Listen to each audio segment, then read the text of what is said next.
अन्नदाता जे काही कमिटी सभासद जे काही बालकांना जेवण देतात त्यांनी प्लास्टिक थर्माकोल आणि इतर काही वस्तू वापरू नये.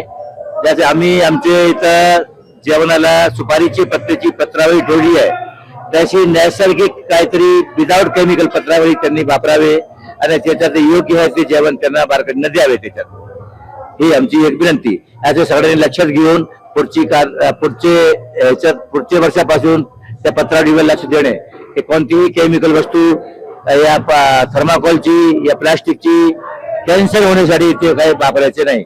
त्या प्लास्टिकने कॅन्सर होतोय म्हणून गव्हर्नमेंटने बंधन घातला त्याच्यावर, पण लोक काही ऐकत नाहीये की भाई नाही आता हे सोयस्कर आहे, युजल थ्रू आहे, फेकून दिली म्हणजे संपला पिसा असं लोकांचं म्हणणं असतो. पण त्याच्यात थोडासा आपण विचार केला की आणि थोडीशी स्टडी केली तर आपल्याला हे माहिती पडतो त्यांनी लोकांना कॅन्सर होऊ नये आणि एकंदर आजारी पडू नये. त्यामुळे मी तुम्हाला सगळ्यांना हे विनंती करतो, नैसर्गिक पत्रावळी पत्रेची असू द्या, सुपारीचे पत्रे असू द्या, केळ्याचे पत्रेची असू द्या, ते वापरावी आणि त्याच्यात त्यांना जेवण घालावं. हे विनंती. जय महाराष्ट्र.